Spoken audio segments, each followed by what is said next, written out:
लीजिए सुनिए रविन्द्रनाथ टैगोर की लिखी कहानी जीवित और मृत, मेरी यानी समीर गोस्वामी की आवाज में। रानीहाट के जमींदार शारदा शंकर बाबू के घर की विधवा बहू बेचारी के मायके में कोई न था। सभी एक एक करके मर चुके थे। ससुराल में भी ठीक अपना कहने को कोई नहीं है। न पति है न पुत्र। एक जेठौत है, शारदा शंकर का छोटा लड़का। वही उसकी आंखों का तारा है। उसके पैदा होने के बाद उसकी मां को बड़ी सख्त बीमारी ने घेर लिया था।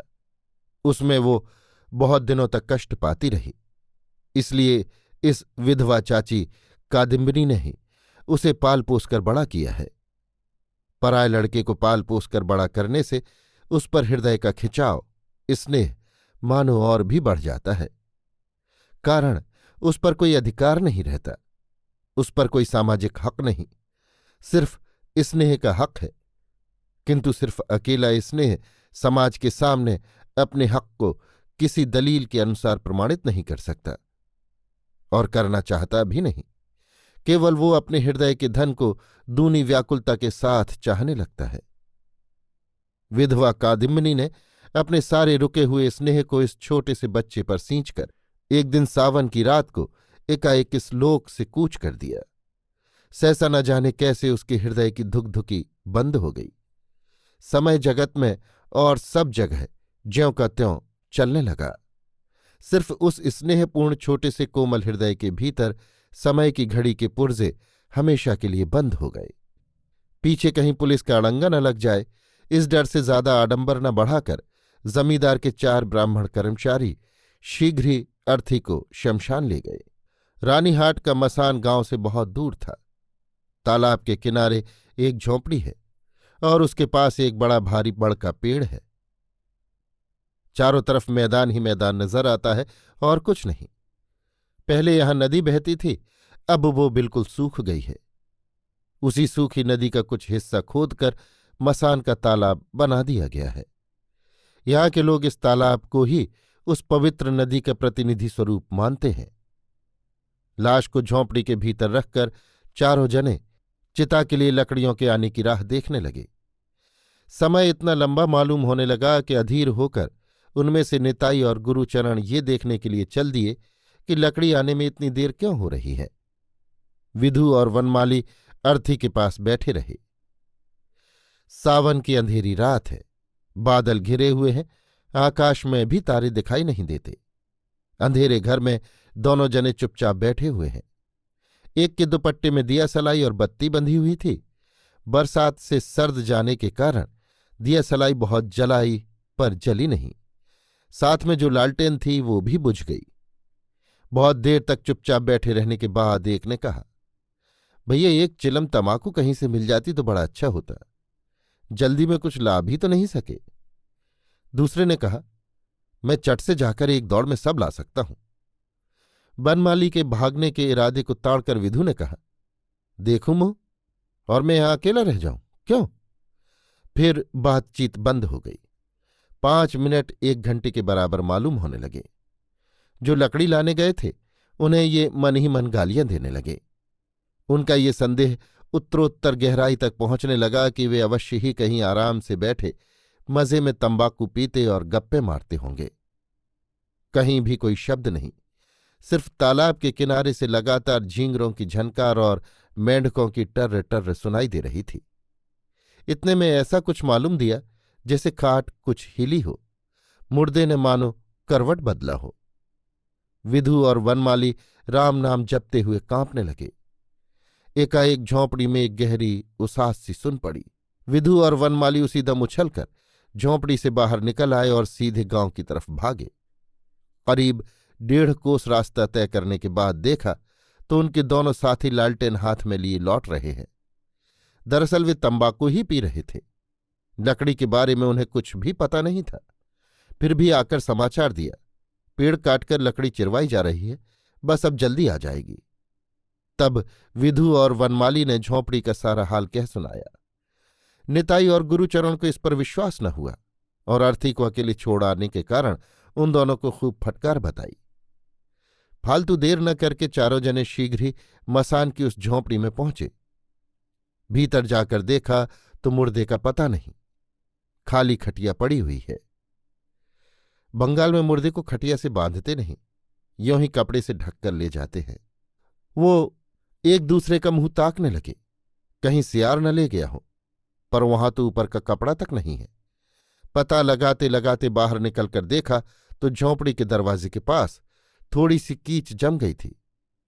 उस पर किसी स्त्री के अभी हाल के और छोटे छोटे पदचिन्ह हो रहे हैं। शारदा शंकर कोई मामूली आदमी नहीं है। उन्हें ये भूत की कहानी सुनाकर सहसा उनसे किसी शुभ फल की आशा करना बिल्कुल असंभव बात है। तब चारों आदमियों ने सलाह करके यही तय किया कि उनसे कह दिया जाए कि दाह कर्म हो गया, बस अब इसी में भलाई है। सवेरे की हौन में जो लकड़ियां लेकर आए उन्हें समाचार मिला। देर होती देख रात ही में सब काम समाप्त कर दिया गया। झोंपड़ी में लकड़ियां मौजूद थीं। इस विषय में जल्दी किसी को संदेह भी नहीं हो सकता, कारण लाश कोई ऐसी कीमती चीज नहीं है कि जिसे कोई धोखा देकर उड़ा ले जाए। सब जानते हैं कि जीवन का जब कोई लक्षण नहीं पाया जाता तब भी बहुधा शरीर में प्राण मौजूद रहते हैं और यथा समय फिर उस मुर्दा से शरीर में उसका कार्य शुरू हो जाता है। कादम्बिनी भी मरी न थी, सहसा किसी कारण से उसके जीवन की क्रिया बंद हो गई थी। जब वो सचेतन हो उठी तो देखा कि उसके चारों तरफ घोर अंधकार ही अंधकार है। हमेशा जहां वो सोती थी मालूम हुआ कि ये वो स्थान नहीं है। एक बार उसने पुकारा, जी जी। अंधेरे घर में किसी ने उत्तर न दिया। डरते डरते उठकर बैठी। उस मृत्युशैया की बात याद आते ही उसके रोंगटे खड़े हो गए। उफ! सहसा छाती के भीतर कैसी भीषण वेदना उठी थी। दम घुट रहा था। उसकी जेठानी घर के एक कोने में बैठी अंगीठी पर लल्लू के लिए दूध गर्म कर रही थी। कादिमनी से मारे दर्द के खड़ा न रहा गया। वो पछाड़ खाकर बिछौने पर गिर पड़ी। उसने रुंधे हुए स्वर से कहा, जीजी जरा लल्लू को ले आओ, मेरा जी घबरा रहा है। उसके बाद सब काला स्याह हो गया, मानो किसी लिखी हुई कॉपी पर स्याही भरी दावात उलट पड़ी। कादम्बिनी की सारी स्मृति और चेतना, विश्व ग्रंथ की सारी लिखावट पल भर में एकाकार हो गई। बेचारी विधवा को इतनी भी सुधि नहीं कि लल्लू ने उसे एक बार अंतिम समय अपने उस मधुर स्नेह के स्वर में चाची कहकर पुकारा था या नहीं। उसे ये भी याद नहीं कि वो अपनी इस अनंत और अज्ञात मरण यात्रा की लंबी गैल के लिए अपनी चिर परिचित पृथ्वी से उस अंतिम स्नेह के तोशे चाची को लाई है या नहीं। पहले तो यही जान पड़ा कि यमपुरी शायद ऐसी ही सुनसान और चिरअंधकारमय होती होगी। वहां कुछ भी देखने को नहीं, सुनने को नहीं, काम नहीं, काज नहीं, सिर्फ हमेशा इसी तरह उठकर जाग कर बैठे रहना पड़ेगा। उसके बाद जब खुले हुए दरवाजे से सहसा एक ठंडी बरसाती हवा का झोंका आया और मेंढकों की टर्र टर्र कानों में पड़ी, तब एक ही क्षण में उसके मन में अपने स्वल्प जीवन की बचपन से लेकर आज तक की संपूर्ण वर्षाओं की स्मृति जाग उठी और पृथ्वी के निकट संस्पर्श का उसे अनुभव हुआ। एक बार फिर बिजली चमक उठी। सामने तालाब, बरगद का पेड़, दूर तक मैदान और पेड़ ही पेड़ क्षण भर के लिए नजर आए। याद उठाई, कभी कभी पुण्यतिथि के दिन इस तालाब के किनारे आकर उसने स्नान किया है। और भी स्मरण हो आया, उस समय इसी मसान में मुर्दा देखकर मृत्यु उसे कैसी भयानक जान पड़ती थी। पहले तो मन में आई घर लौट चलूं, फिर सोचने लगी मैं जिंदा नहीं हूं, घर में घुसने क्यों देंगे, वहां जाने से उनका अमंगल होगा। जीव राज्य से मैं तो निर्वासित हो चुकी हूं, मैं तो अब अपनी प्रेतात्मा हूं। अगर ऐसा न होता तो वो इस अंधेरी रात में शारदा शंकर के सुरक्षित अंतःपुर से इस दुर्गम शमशान में आई कैसे। अब भी अगर उसकी अंत्येष्टि क्रिया समाप्त नहीं हुई है तो दाग देने वाले आदमी कहाँ गए।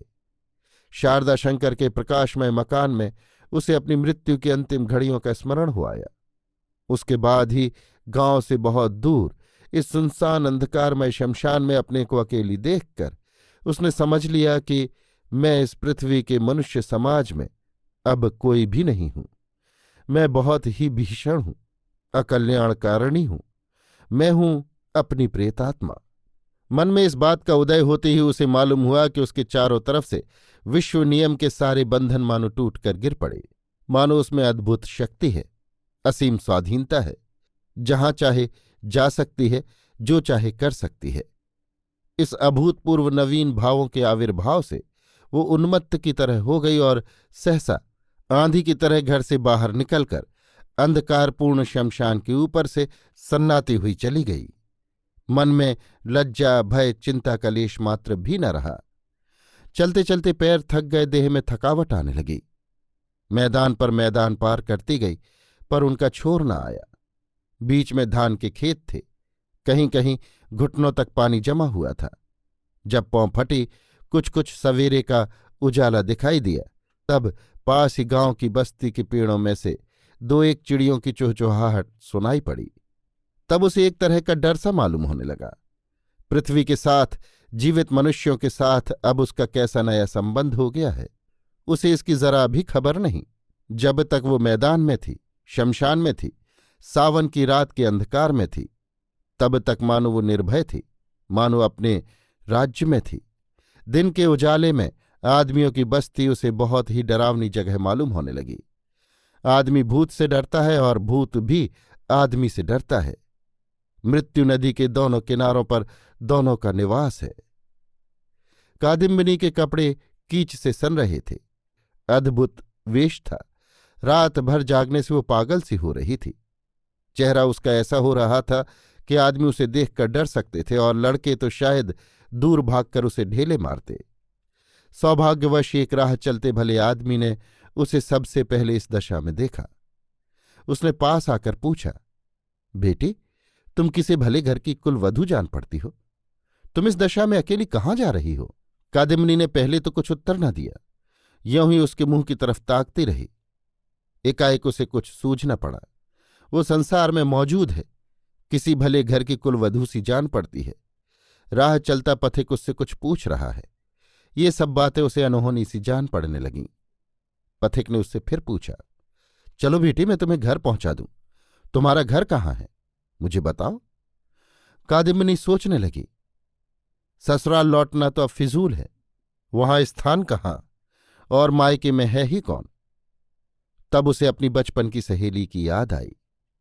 सहेली योग माया के साथ यद्यपि छुटपन से ही विछोह हो गया था, फिर भी बीच बीच में उससे चिट्ठी पत्री चलती रहती थी। कभी कभी बड़े जोरों से प्यार की लड़ाई चलती। कादिमनी दिखाना चाहती कि उसका प्रेम प्रबल है, वो बहुत चाहती है, और योग माया जताना चाहती थी कि जितना वो चाहती है उतना सखी की तरफ से प्रेम नहीं मिलता। दोनों ही इस बात का दावा रखती थीं कि किसी मौके पर एक बार दोनों का मिलन हो जाए तो कोई भी किसी को घड़ी भर के लिए आंख ओझल न होने दे। कादिमनी ने उस भले आदमी से कहा, निशिंदापुर में श्रीपति बाबू के घर जाऊंगी। वो पथिक कलकत्ते जा रहा था। निशिंदापुर यद्यपि पास न था, फिर भी उसके रास्ते में ही पड़ता था। उसने स्वयं इंतजाम करके कादिम्बिनी को श्रीपति बाबू के घर पहुंचा दिया। दोनों सखियों में मिलाप हुआ। पहले पहचानने में कुछ देर लगी, फिर बाद में बचपन का सादृश्य दोनों की आंखों में क्रमशः परिस्फुटित हो उठा। योगमाया ने कहा, आज मेरे बड़े भाग्य हैं। सचमुच तुम्हारे दर्शन पाने की मुझे कोई आशा ही नहीं थी। पर बहन, तुम आई किस तरह? ससुराल वालों ने तुम्हें आने कैसे दिया? कादिम्बिनी चुप रही। अंत में बोली, बहन, ससुराल की बात मुझसे न पूछो। मुझे दासी की तरह अपने यहां एक कोने में रहने दो। मैं तुम्हारा सब काम कर दिया करूंगी। योगमाया ने कहा, बहन, तुम कैसी बातें कर रही हो? दासी की तरह क्यों रहोगी? तुम तो मेरी सहेली हो, तुम मेरी इत्यादि। इतने में श्रीपति चले आए। कादिम्बिनी कुछ देर तो उनके मुंह की ओर देखती रही, फिर धीरे धीरे कमरे से बाहर निकल आई। न घूंघट खींचा, न किसी तरह का संकोच या सलज्ज भाव ही दिखलाया। कहीं उसकी सहेली के विरुद्ध श्रीपति कुछ ख्याल न कर बैठें।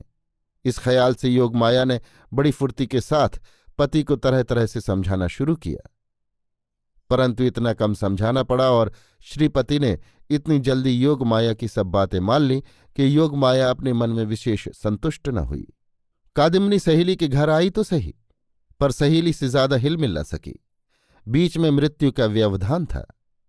अपने संबंध में सर्वदा एक तरह का संदेह और सजग भाव बना रहे तो दूसरों से हिलना मिलना कठिन हो जाता है। कादिम्बिनी योगमाया के मुंह की ओर देखती और न जाने क्या सोचती रहती है।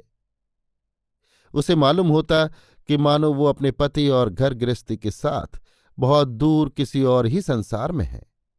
पृथ्वी के लोग मानो स्नेह ममता और कर्तव्यों से घिरे हुए हैं और वो मानो शून्य छाया है, मानो उसकी सखी अस्तित्व के देश में है और वो अनंत के बीच में। योगमाया का जी भी न जाने कैसा हो गया, वो कुछ भी न समझ सकी। स्त्रियों को रहस्य नहीं सुहाता। कारण अनिश्चित को लेकर कविता की जा सकती है, वीरता दिखाई जा सकती है, पांडित्य प्रकट किया जा सकता है, किंतु घर गृहस्थी नहीं की जा सकती। इसीलिए स्त्रियां जिसे समझ नहीं पाती उसके अस्तित्व को नष्ट करके या तो उसके साथ किसी तरह का संबंध ही नहीं रखते या फिर उसे अपने हाथ से नया रूप देकर अपने काम आने लायक चीज बना लेती हैं। और यदि दोनों में से एक भी बात न हो सकी तो फिर उस पर खूब खींचती रहती हैं। कादिम्बिनी ज्यों ज्यों पहेली की तरह दुर्बोध होने लगी त्यों त्यों योगमाया मन ही मन उससे खींचने लगी। सोचती ये कौन सी बला आ पड़ी सिर पर, एक और आफत है। कादिम्बिनी स्वयं अपने से डरती है। क्या करे, अपने पास से आप वो किसी तरह भाग नहीं सकती। जो भूत से डरते हैं उन्हें अपने पीछे डर जान पड़ता है। जहां दृष्टि नहीं पहुंचती वहीं डर है, परंतु कादिम्बिनी को अपने में ही सबसे ज्यादा डर है, बाहर नहीं। इसीलिए किसी किसी दिन दोपहर को वो सूनी कोठरी में एकाएक चिल्ला उठती है और संध्या के बाद दीपक के उजाले में अपनी परछाई देखकर उसके रोंगटे खड़े हो जाते हैं। उसकी ये हालत देखकर घर भर के लोगों के मन में एक तरह का भय उत्पन्न हो गया। नौकर नौकरानी और योगमाया तक को जहां तहां जब तब भूत दिखलाई देने लगे। एक दिन ऐसा हुआ कि कादिम्बिनी आधी रात को अपनी कोठरी में से निकलकर रोती हुई एकदम योगमाया के कमरे के दरवाजे के पास आ खड़ी हुई और बोली, जी, तुम्हारे पैरों पड़ती हूं, मुझे अकेली मत छोड़ा करो। योगमाया जैसे डरी वैसे गुस्सा भी उसे खूब आया। मन में आई कि उसी घड़ी उसे निकाल बाहर करे, परंतु श्रीपति को दया आ गई। उसने बड़ी मुश्किल से उसे शांत करके बगल की कोठरी में उसके रहने का प्रबंध कर दिया। दूसरे दिन श्रीपति बेवक्त अंतःपुर में तलब किए गए। योगमाया ने उन्हें एकाएक डांटना शुरू कर दिया। क्यों जी, तुम कैसे आदमी हो? एक औरत अपनी ससुराल छोड़कर महीने भर से तुम्हारे घर पर रह रही है, जाने तक का नाम नहीं लेती और तुम्हारे मुंह से ऊं तक नहीं निकलती। ये बात क्या है? तुम्हारे मन में क्या है? जरा बताओ तो सही। तुम मर्दों की कौम ही ऐसी है।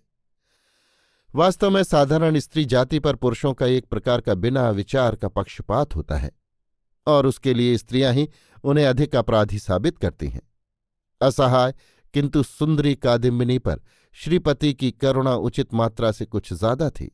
इस बात के विरुद्ध वे योगमाया की देह छूकर कसम खाने को तैयार रहते, लेकिन फिर भी उनके आचरणों से योगमाया की धारणा ही पुष्ट होती थी। वे मन में समझते थे कि ससुराल वाले अवश्य ही इस पुत्रहीन विधवा के साथ निर्दय व्यवहार करते होंगे। इसी से बहुत जी ऊब जाने के कारण उसने हमारे घर में आश्रय लिया है। जबकि इसके माँ बाप कोई नहीं है तो मैं इसे कैसे निकाल दूं? यही समझकर अब तक उन्होंने कादिम्बिनी के विषय में कुछ जांच पड़ताल नहीं की थी और कादिम्बिनी से भी ऐसी बातें पूछकर उसका जी दुखाना उचित नहीं समझा था। तब उनकी स्त्री ने उनकी निश्चेष्ट कर्तव्य बुद्धि पर अनेक प्रकार से आघात पहुंचाना शुरू किया। इस बात को वे अच्छी तरह समझ गए कि कम से कम अपने घर में शांति बनाए रखने के लिए कादिम्बिनी की ससुराल में खबर पहुंचाना जरूरी है। अंत में निश्चय किया कि एकाएक चिट्ठी पहुंचने से उसका असर शायद अच्छा ना भी हो, इसलिए बेहतर है कि खुद ही रानीहाट जाकर मामले को समझ आवें। श्रीपति तो चले गए रानीहाट। इधर योगमाया ने आकर कादिम्बिनी से कहा, बहन, अब यहां तुम्हारा रहना अच्छा नहीं मालूम देता, लोग क्या कहेंगे? कादिम्बिनी ने गंभीर दृष्टि से योगमाया के मुंह की ओर देखते हुए कहा, लोगों के साथ मेरा संबंध ही क्या है? उत्तर सुनकर योगमाया दंग रह गई। कुछ गुस्से में आकर कहा, तुम्हारा न सही मेरा तो है। हम पराए घर की बहू बेटी को कैसे और क्या कहकर अपने यहां रोक रखें? कादिम्बिनी ने कहा, मेरी ससुराल कहाँ है? योगमाया ने अपने मन में कहा, मर जा, कलमुही कहती क्या है? कादिमनी ने धीरे धीरे कहा, मैं क्या तुम लोगों की कोई हूं? मैं क्या इस दुनिया की हूं? तुम लोग हंसते हो, रोते हो, प्यार करते हो, सब कोई अपने अपने के साथ आनंद से रहते हो। मैं तो सिर्फ देखती भर हूं। तुम लोग आदमी हो और मैं हूं छाया। समझ में नहीं आता भगवान ने मुझे तुम लोगों की गृहस्थी के बीच में क्यों डाल रखा है। तुम लोग भी डरते हो कहीं तुम्हारे हंसी खेल में मैं अमंगल न ला दूं। मैं भी समझ नहीं पाती कि तुम लोगों से मेरा क्या संबंध है, पर भगवान ही ने जब हम लोगों के लिए कोई अलहदा जगह मुकर्रर नहीं की है तो क्या किया जाए। इसी से बंधन टूट जाने पर भी तुम्ही लोगों के आसपास घूम फिर रही हूं। ये बातें उसने योगमाया के मुंह की तरफ देखते हुए इस ढंग से कही कि योगमाया न जाने क्या का क्या समझ गई, किंतु असल बात उसकी समझ में न आई और न वो कुछ उत्तर ही दे सकी। दूसरी बार वो कुछ पूछ भी न सकी। बहुत ही भारग्रस्त गंभीर होकर वहां से चली गई। रात के करीब 10 बजे होंगे तब श्रीपति रानीहाट से लौटे। खूब मूसलाधार वर्षा हो रही थी। लगातार उसके झरझर शब्द से मालूम होता था कि न आज वर्षा खत्म होगी न रात। योगमाया ने पूछा, क्या हुआ? श्रीपति ने कहा, बहुत सी बातें हैं, पीछे बताऊंगा। कहते हुए उन्होंने कपड़े उतारे, भोजन किया, फिर तमाकू पीकर सोने चले गए। बड़े चिंतित थे। योगमाया बहुत देर से अपने कुतूहल को दबाए बैठी थी। पलंग पर पहुंचते ही पूछने लगी, हां बताओ, अब क्या हुआ? श्रीपति ने कहा, जरूर तुमने भूल की है। सुनते ही योगमाया को जरा गुस्सा सा आ गया। भूल तो स्त्रियों से कभी हो ही नहीं सकती, और अगर हो भी जाए तो किसी बुद्धिमान पुरुष को उसका उल्लेख नहीं करना चाहिए। उसे अपने ऊपर ले लेना ही ठीक है। योगमाया ने कुछ गर्म होकर कहा, कैसे? जरा मैं भी तो सुनूं। श्रीपति ने कहा, जिस स्त्री को तुमने अपने यहां स्थान दिया है वो तुम्हारी कादिमनी नहीं है। ऐसी बात सुनकर सहज ही क्रोध आ सकता है, और खासकर अपने पति के मुंह से सुनने पर तो कहना ही क्या। योगमाया ने कहा, अपनी सहेली को मैं नहीं पहचानती, तुम्हारे पहचानवाने पर पहचानूंगी क्यों? इनका बात कहने का ढंग तो देखो। श्रीपति ने समझाया, यहां बात कहने के ढंग पर कोई तर्क नहीं हो रहा, प्रमाण देखना चाहिए। योगमाया की सहेली जो कादम्बिनी थी वो तो मर चुकी, इसमें रत्ती भर भी संदेह नहीं। योगमाया ने कहा, जरा इनकी बातें तो सुनो। जरूर तुम कुछ न कुछ गलती कर आए हो। न जाने कहाँ के मारे कहाँ पहुंचे होगे, क्या सुनते क्या सुना होगा। कुछ ठीक थोड़ा ही है। तुम्हें खुद जाने को किसने कहा था? एक चिट्ठी डालकर पूछ लेते तो सब मामला ही साफ हो जाता। अपनी कार्यकुशलता पर स्त्री का विश्वास न जमते देख श्रीपति बड़े दुखित हुए और विस्तृत रूप से तमाम प्रमाणों का प्रयोग करने लगे, लेकिन कुछ नतीजा न निकला। दोनों ओर से हां ना करते करते रात के 12 बज गए। यद्यपि कादिम्बिनी को इसी घड़ी घर से निकाल बाहर करने में पति पत्नी में कोई मतभेद न था। कारण श्रीपति समझते थे कि उनके अतिथि ने छद्म परिचय देकर उनकी स्त्री को धोखा दिया है, और योगमाया का विश्वास था कि वो कुल में दाग लगाकर निकल आई है। फिर भी वर्तमान तर्क में दोनों में से कोई भी हार मानने को तैयार नहीं। दोनों का कंठ स्वर धीरे धीरे ऊंचा हो चला। दोनों ही इस बात को भूल गए कि बगल की कोठरी में कादिम्बिनी सो रही है।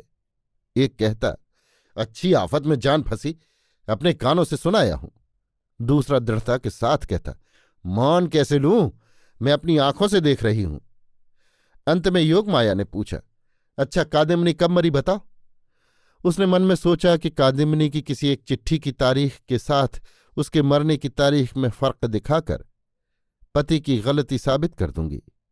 श्रीपति ने जो तारीख बताई उससे दोनों ने हिसाब लगाकर देखा कि जिस दिन शाम को कादिम्बिनी उनके घर आई थी उस दिन की तारीख ठीक उससे एक दिन पहले की पड़ती है। सुनते ही योगमाया की छाती एकाएक कांप उठी। श्रीपति को भी देह दकासा बैठ गया। इतने में कमरे का दरवाज़ा खुल गया। बरसाती हवा के एक झोंके से भीतर का चिराग चट से बुझ गया। बाहर के अंधकार ने घर में घुसकर कमरे भर में अंधेरा कर दिया। कादिम्बिनी एकदम घर के भीतर आकर खड़ी हो गई। उस समय करीब 2:30 रात बीत चुकी थी। बाहर जोरों से पानी पड़ रहा था। कादिम्बनी ने कहा, सखी, मैं तुम्हारी वही कादिम्बनी हूं, पर अब मैं जिंदा नहीं, मैं मरी हुई हूं। योगमाया मारे डर के चिल्ला उठी। श्रीपति के मुंह से कोई शब्द न निकला। परंतु मरने के सिवा मैंने तुम लोगों का और क्या बिगाड़ा है? मेरे लिए अगर इस लोक में और परलोक में कहीं भी स्थान नहीं है तो क्यों जी, मैं अब कहाँ जाऊं?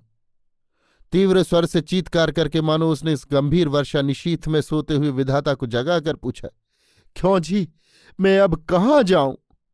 इतना कहकर मूर्छित दंपत्ति को अंधेरे घर में छोड़कर कादिम्बनी विश्व संसार में अपने लिए स्थान ढूंढने चल दी। कादिम्बनी किस तरह रानीहाट पहुंच गई ये बतलाना कठिन है, परंतु पहले पहल उसने अपने को किसी की दृष्टि में नहीं पड़ने दिया। तमाम दिन भूखी प्यासी एक टूटे फूटे पुराने खंडहर मंदिर में पड़ी रही। वर्षाकाल की अकाल संध्या जब अत्यंत घनी हो आई और शीघ्र ही भारी आंधी मेह आने की आशंका से जब गांव के लोग जल्दी जल्दी अपने अपने घर पहुंचकर निश्चिंत होने लगे, तब कादिम्बनी सड़क पर निकली। ससुराल के द्वार पर पहुंचते ही एक बार उसका हृदय कांप उठा था, परंतु लंबा घूंघट खींचकर जब भीतर घुसी तो दासी समझकर दरबानों ने उसे रोका नहीं।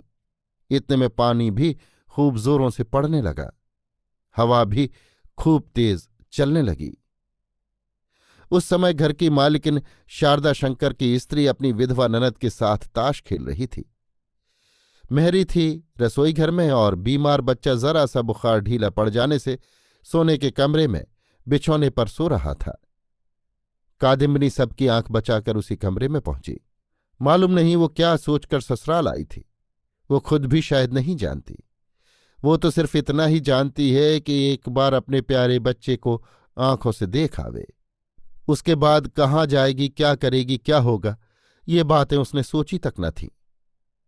दीपक के उजाले में देखा कि रोग से पीड़ित मुरझाया हुआ कमजोर बालक हाथों की मुट्ठी बांधे पड़ा सो रहा है। देखते ही विधवा का उत्तप्त हृदय मानो प्यास से व्याकुल हो उठा। उसकी सारी बलाओं को टालकर उसे एक बार उठाकर छाती से बिना लगाए वो कैसे जी सकती है? और उसके बाद फिर सोचने लगी, मैं नहीं हूं, इसको देखने वाला कौन है?